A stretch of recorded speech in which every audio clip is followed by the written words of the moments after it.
Hi everyone, it's Alice, and today we're doing a book haul. As usual, I have all kinds of different things in my stack. I have some historical fiction, some fantasy, some mysteries, some exciting nonfiction books, and one very intimidating classic.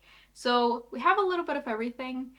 Sometimes I sort of wish that my reading interests were more niche and like I had just a few genres that I liked to read because it just seems easier because I'm interested in so many different things, but there is also a good side to that, which is that there is more to be excited about. Anyways, let's get into it, starting with some mystery and horror books. The first one is the third book in the Dublin Murder Squad series. It's Faithful Place by Tana French, and I read The Likeness, which is the second book, last year, and I loved it, and I wanted to get this one as well and continue with the series. This series is like loosely related, like every book follows a side character from the previous book. So The Likeness followed a side character from the first book, and this follows a side character from The Likeness. So they are connected, but we're always following a different main character. In this one, we follow a character we met in The Likeness, and it starts off in 1985 when this character is quite young, and he's growing up in like the poor part of Dublin, and him and his girlfriend have decided to sort of run away to London to get married and start a new life. And on the night that they are supposed to leave, the girlfriend doesn't show up, and our main character thinks that she has just decided to not go with him, and so he goes alone, and he doesn't return to Dublin for many, many, many years. And so he doesn't know that the girl actually also disappeared that day. Like, no one knows where she went. She went missing. It sounds like an intriguing mystery, and I really like this author's writing. I feel like these mysteries are like literary mysteries, and especially The Likeness was very character driven, which I really enjoyed. And I'm interested to see more about this character that we met in The Likeness because he's an interesting person. The other one I have is a horror book. It's The Buffalo Hunter by Stephen Graham Jones. And I just had to get this because so many people have recommended it to me. A lot of people read this last year and loved it, and I was just desperate to have it, so I just had to get it. This starts off with a diary from 1912, which was written by a pastor being found in 2012. And in this diary, this massacre is unveiled, and I think a part of the diary is like there are some confessionals with a person who is referred to as Good Stab, and I think this person is immortal. I'm pretty sure this is like vampire horror, and it's apparently like a horror story about the American West, and I just think it sounds so good. And yeah, I've heard a lot of amazing things about this, and some people say it's a masterpiece, which is very exciting. I do have another book by this author on my shelves that I was thinking I should maybe read first, but I think I might read this one first because I'm just so excited about it. We then have some historical fiction books, starting with The Secret Book Society by Madeline Martin. And the thing that caught my eye about this is that it's set in Victorian London and it's about a forbidden book club. And who doesn't want to read about that? It's set in 1895, where we meet three different women who are all married, and they feel that their marriages are quite oppressive, and they feel the pressure of societal expectations. And one day, these three women are invited to the house of this reclusive, mysterious lady, and I think this lady, like, she's the one who sets up the book club, and the story is all about these women reading books and finding freedom and sisterhood. Not only do I think the setup of that sounds intriguing, it does seem like this book is, at least in part, about female friendship. And I am always looking for more books about women who are friends. And even if it's just a small part of the book, whenever I come across one that has that in it, I'm immediately interested. I do also think that there are some like mystery elements in here because I think this lady that they go to, like all of her husbands have died sort of mysterious deaths. So I think there is more going on. I also picked up The Great Alone by Kristin Hannah, and this is set in 1974, and we meet this family where the father of the family has returned from the Vietnam War, and he comes back a changed man. And when things get difficult for the family, he decides that he's going to move all of them to Alaska. And so they go, and with him is like the wife and this 13-year-old daughter, I think. She's a teenager. And at first it seems like this might actually work. It seems to be a nice fresh start. But then winter sets in and things start falling apart. I've heard really great things about this book, and this is an author that I would like to try some more books from. I've read one other book by her which I liked but I didn't love, and I just want to try something else, and this seems compelling. Then we have The Stolen Queen by Fiona Davis, and you all know how much I love a book that has like archaeology in it, or that's like a part of the story, so of course I had to get this one. It seems like this has two timelines. One is set in 1936, where we meet an anthropology student who is offered a spot at this archaeological dig, but I think at that dig, like, tragedy strikes. And then the other timeline is set in 1978, where we meet a woman who is working for someone who thinks she's a former fashion editor of Vogue, and she's like helping set up the Met Gala. And in doing that, she runs into the person from the other timeline, but obviously later in life. And I don't know how they come together, but there is mention of like an artifact going missing and a curse that might be real. I think it sounds like an interesting story, so I'm gonna give it a go and we'll see. It will also be my first book by this author, which is exciting. Moving on, we have some contemporary fiction books, starting with What We Can Know by Ian McEwan. And this is one of those books where I came across this review that was so good, and this person was talking about how this was one of the best books that they'd ever read, and it just sounded so amazing. And now, for the life of me, I cannot remember who that review was from or like where I saw it, but I was influenced, so here we are. This won't be my first book by this author. I did actually read Atonement years and years ago. It was like way before I had this channel, and I'm excited to read something else by him.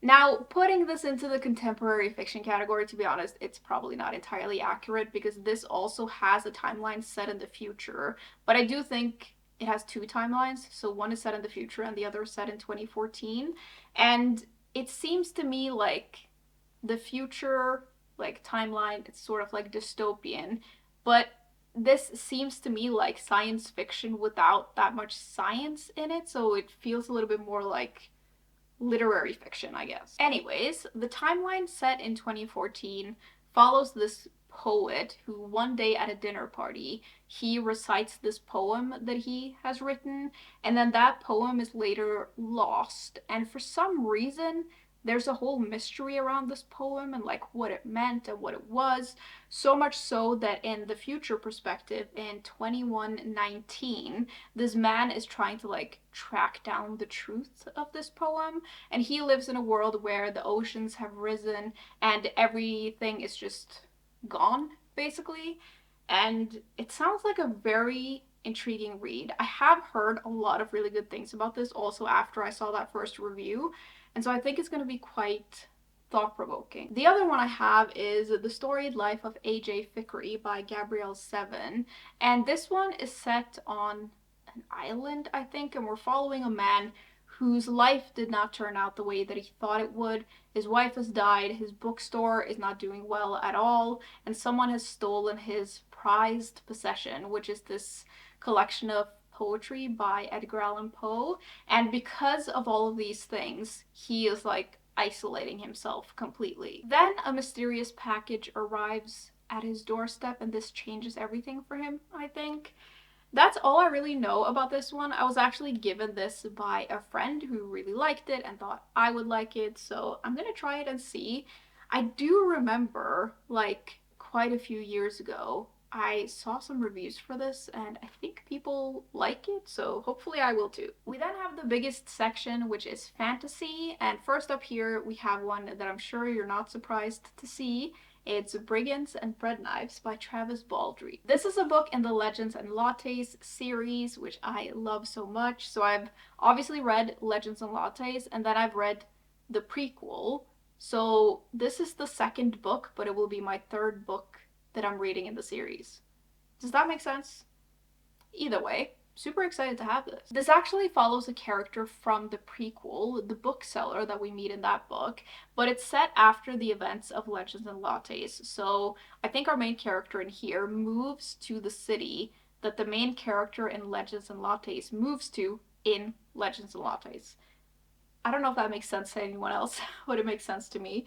And it doesn't really matter what this book is about because any books that are coming out in this series I'm gonna read because they're so cozy and entertaining and I just love them. The second one I have is also a sequel, and when I tell you that the size of this book is a little scary, holy smokes. This is The Strength of the Few by James Islington, and this is the sequel to The Will of the Many, which I read last year and loved. It was so good. And that was a little bit of a longer book as well, and it definitely needed to be. So this size probably makes sense, but I'm just a little scared because it's like 700 pages. With the way that the first book ended though, we have a lot to figure out, so we probably need all of this, and I am very excited to see where we're gonna go because the ending of the first book was crazy, and I am very curious as to where we're gonna go with that and how we're gonna solve it because yeah, it's a lot, but it's very interesting. The first book is set in a fantasy world and it follows this main character who's an orphan because the hierarchy, which are the people in power, have basically killed his whole family, and he goes to this elite academy, and it's kind of complicated, but it's very, very good. And yeah, I'm excited to read this. It says on the back that it's unsettling, which I can imagine. Then I treated myself to this book. This is The Everlasting by Alix E. Harrow, and I just had to get this because I've read one book by this author, loved it. A lot of you said that this was your favorite book of last year, and I really am very easily convinced when it comes to getting new books. So here we are. I did have my eye on this already because I loved Starling House so much, and I'm excited to have it. It follows this, I think there's a legend about this orphan who became a knight, and her legend lives on for many, many years after her death. And I think later, like maybe centuries later, a failed soldier falls in love with this legend and somehow ends up back in time with this other knight. I think.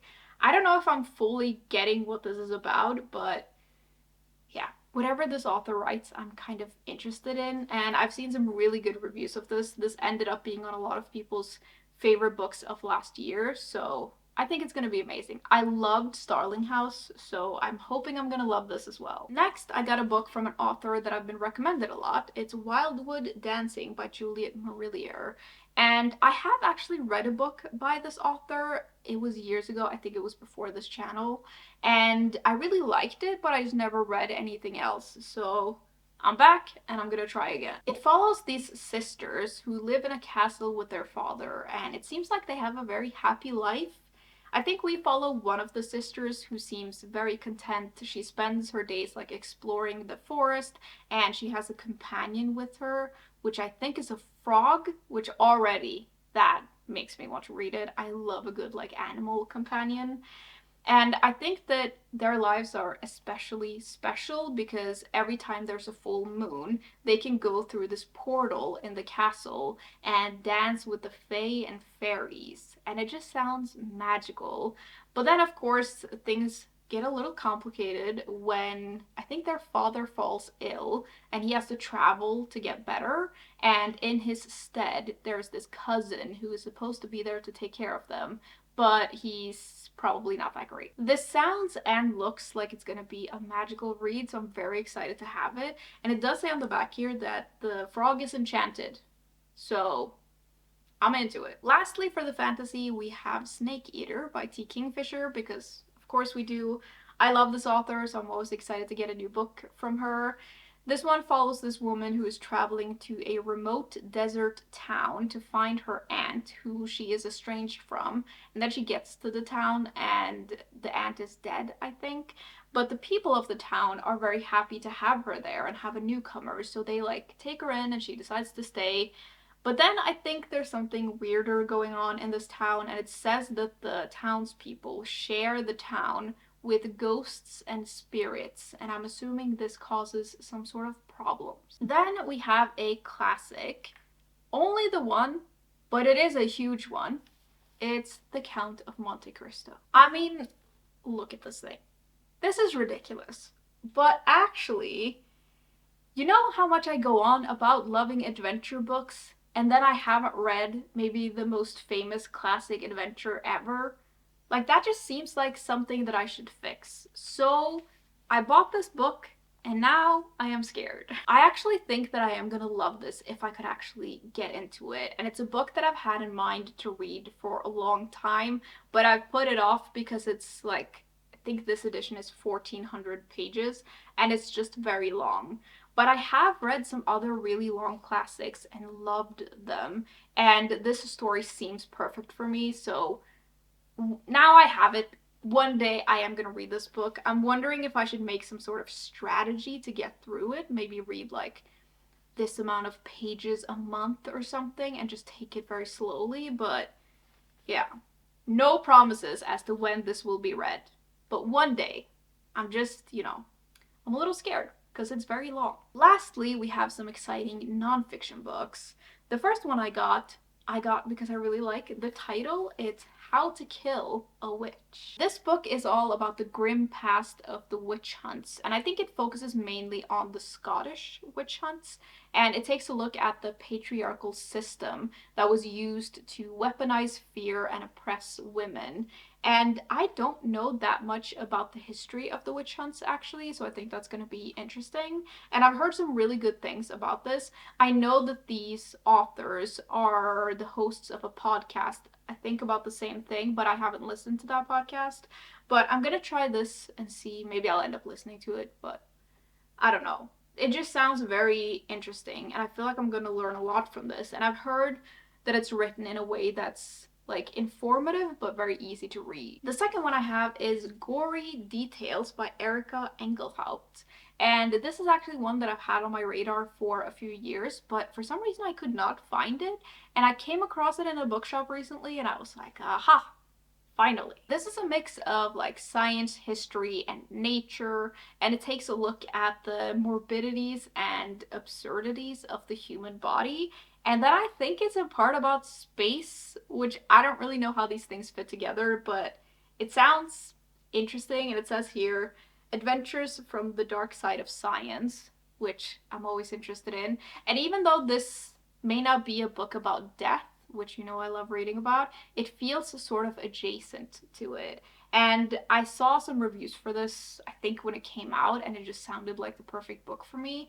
And I'm really excited to read it because I love filling my brain with horrible and like really disgusting facts that I then bring up to my friends when they least expect it, because it's one of my favorite hobbies. Lastly, we have A Woman in Berlin by Anonymous, and I just came across this randomly and I thought it sounded really good. It's about these 8 weeks in Berlin in 1945 when the city fell to the Russians, and in those 8 weeks after the city fell, this woman lived there, and the story is all about what that was like and the horrible things that happened, especially to the women of the city. And it's a first-hand account, and it just sounds horrible but also fascinating. I think it's going to be a thought-provoking read, and even though this was published anonymously originally, we do know who wrote it. It was a German journalist. I think her name was Marta Hillers. I think I'm getting that right. And it wasn't revealed that it was her until after her death because of some of the reactions that came when this book came out. And I just think it's going to be fascinating. I've never heard anyone talk about this book, but yeah, it's going to be a very interesting first-hand account, I think. Alright, that was the last book that I had to show you today. I would love to know if you've read any of these books and what you thought, especially if you loved them, and I'm super excited about all of these. I kind of want to read all of them right away, like right now, but obviously I only have the 2 eyes and the 1 brain, so I can only do so much. But if you loved any of these, I would love to hear about it. Maybe that will make me pick it up first. As always, thank you very much for hanging out with me today, and I will see you soon. Bye!